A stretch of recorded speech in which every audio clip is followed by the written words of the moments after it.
Hey family, how's everybody doing? Hey, listen, have you guys been following the Darrell Brooks trial?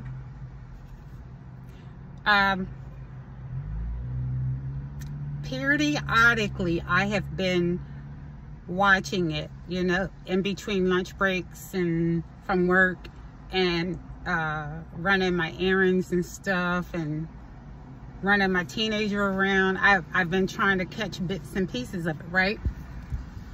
So I found it very, very, very interesting. Very interesting. Let me see if I can get closer to y'all. Okay, so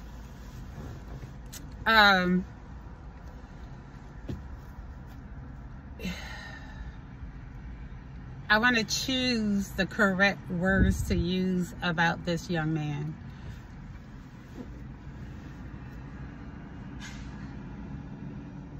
Well, fast forward. I think that his mother, as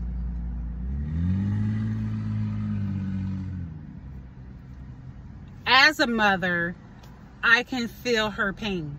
You know what I mean? I actually really feel her pain.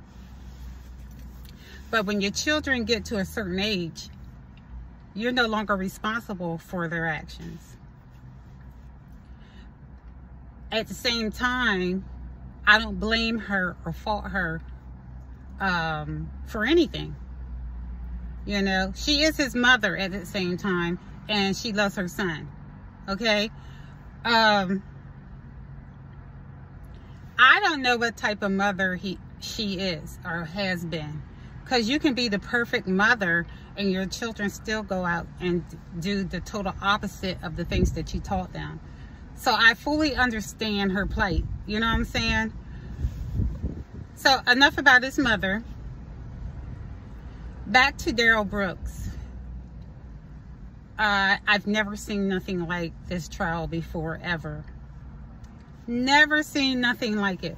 You know, I wish that he was able to have professional representation. You know what I mean? I wish he had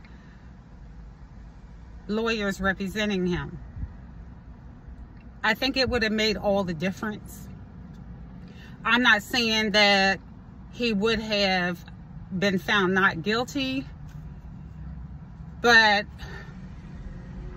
I mean, because when you kill them folks, we already know what the end game is.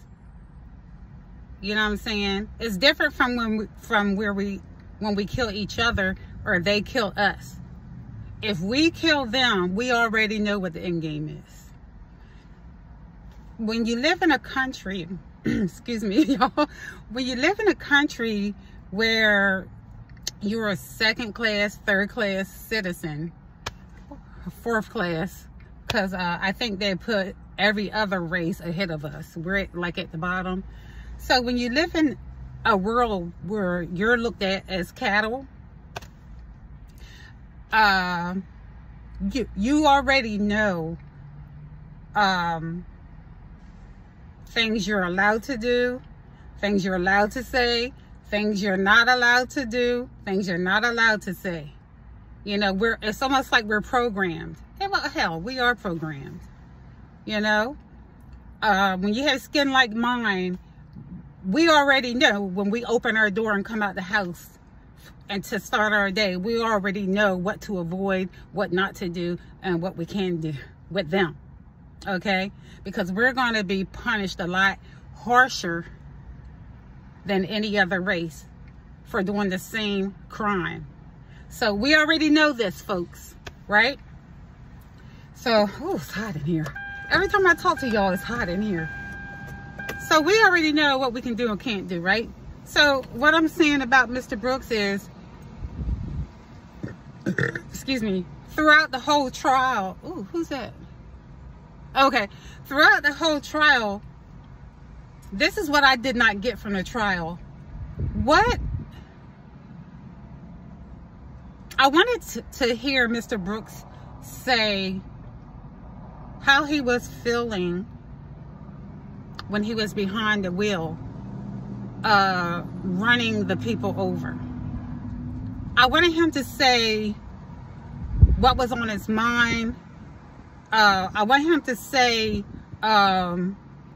okay, I was behind the wheel and I saw the parade, and this is what happened. This is how I was feeling at the time, and this is what I was going through, you know, because, you know, certain things in the trial that were said is he was zigzagging through the crowd and blowing his horn.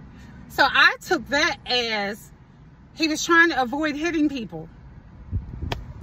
But what I don't understand is, why was he even there? You know, because I knew he wasn't interested in that shit. So why was he there? I'm not saying that it was intentional. I'm not saying that it was an accident. I have no clue.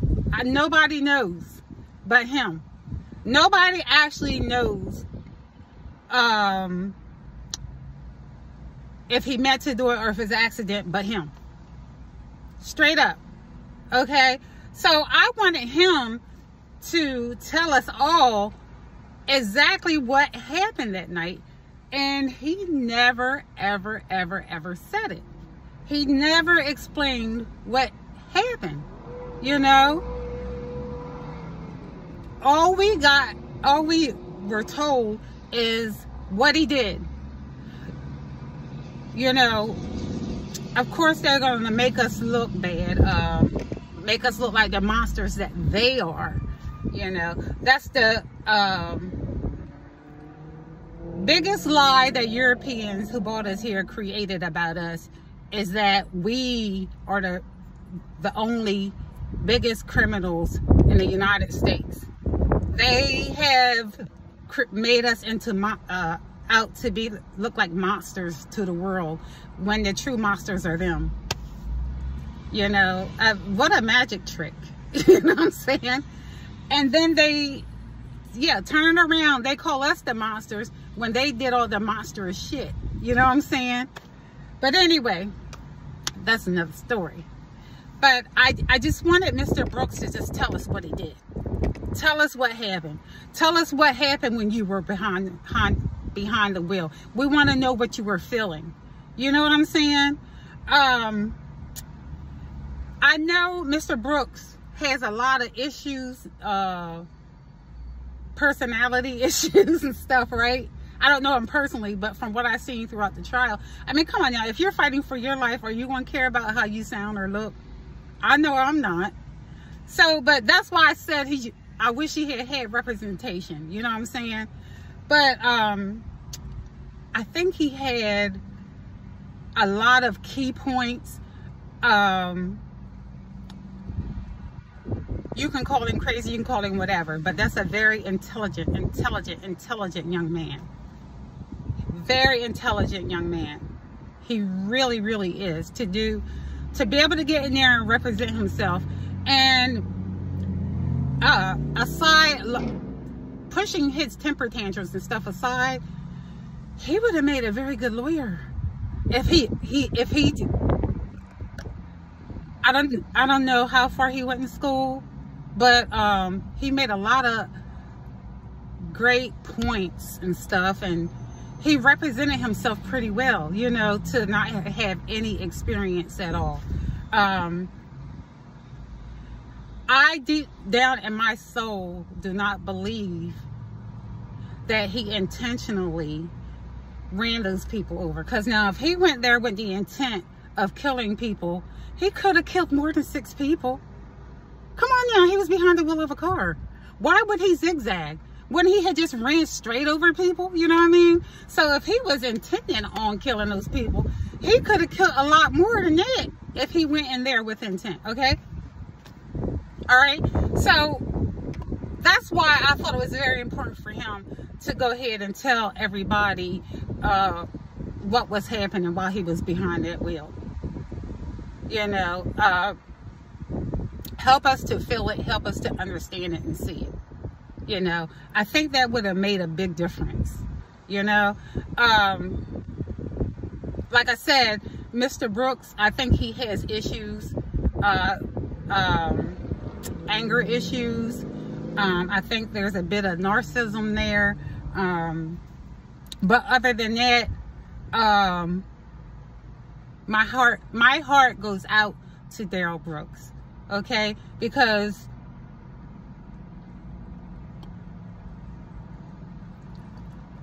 he didn't have a chance from the very beginning. When you live in when you're a black person living in this country, you don't stand a chance, pretty much. The pile is stacked up high against us. You know what I'm saying? So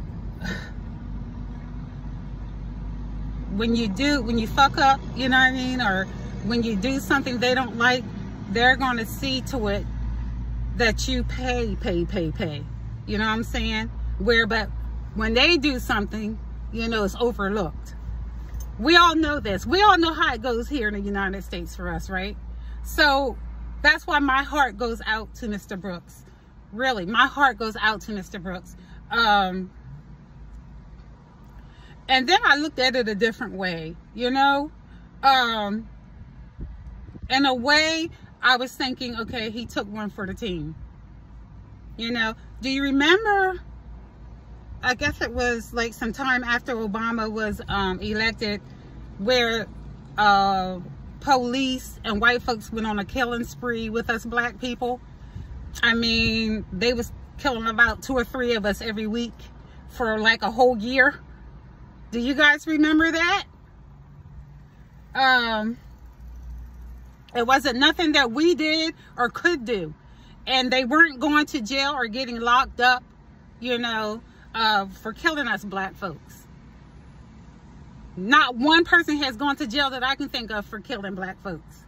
They was killing us left and right.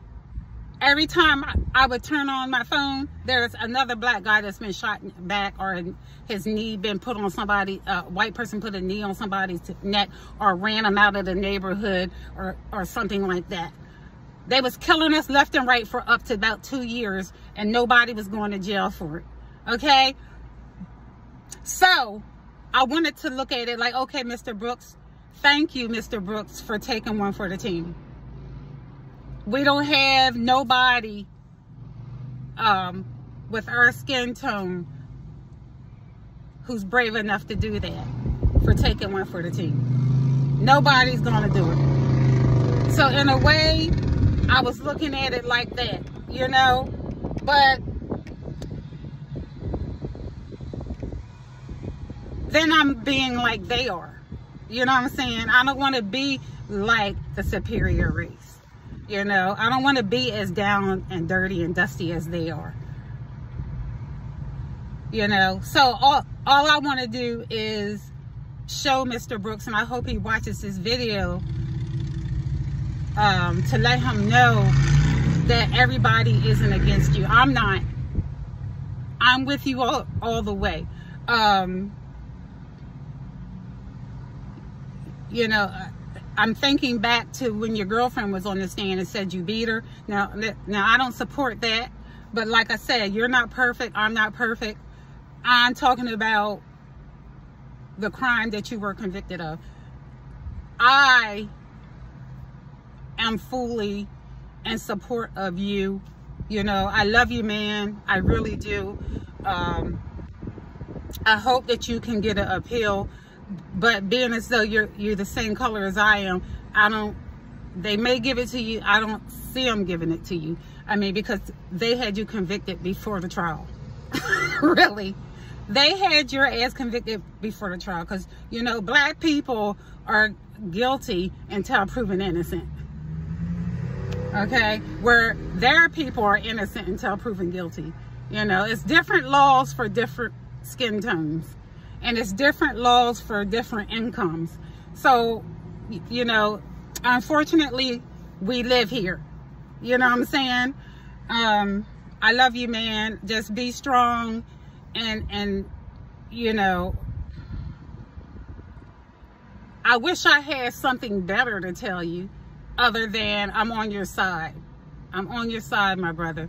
I'm fighting, always have been fighting for my rights and people who look like me. And it's sad because a lot of people that look like you and I, they're going against you right with the oppressors. You know what I'm saying? Which in our community, there's a lot of mental illness, you know, coonery and stuff like that. Unfortunately, we got a lot of our people who's going with the program, what you call it, the get along gang, so to speak. They're going along with their oppressors, you know, and they're oppressing themselves right along with going along with their oppressors. So a lot of your people and my people are going to be against you, Mr. Brooks. But let me tell you something. All three of my eyes are open, and I see it for what it is, and I'm on your side 110%. I wish that we could govern ourselves, you know what I'm saying, have our own laws, and we try ourselves when we commit a crime. I don't want to be tried by the very people who robbed, stole, cheated, killed us, raped us, and brought us here. You know what I'm saying? I don't want to be on trial with the same people who did that. It's a no-win situation. Imagine your oppressor or the person that raped you is deciding on if you should live or die. Well, that's exactly what it is in this country. We black folks are living in a country where we're being judged and on trial by the same very people that raped us and killed us and brought us here, pushed us off boats, raped our children, you know, gave our children to alligators. We're going on trial with the same people who did that. You know what I'm saying? For them to judge us. Can you imagine? I don't think you people really can imagine. It's very crazy. Crazy. And we got a lot of cooneries, coonballs who are scared to stand up. And Mr. Brooks, thank you for taking one for the team. I love you, man. I really do. I love you. Thank you. You know, just be strong. And I want you to know that although they're going to probably lock you up forever, I'll still be out here fighting for people that look like us. And the way I fight for us is I don't back down from them. I speak what's on my mind. You know what I'm saying? I don't let them treat me like crap, because they will. And in my line of work, they try until I correct them. I'm trying to speak the word of empowerment for people who look like us on this channel. And I think me getting on here and supporting you, which I hope you see it, will make a difference in your heart, because I know it won't make a difference in where you're at. But I just, when the world is against you, I think knowing that there's somebody out here who cares and loves you other than your mother and your children, that I do. I care and I support you. Thank you, brother. Thank you. Thank you.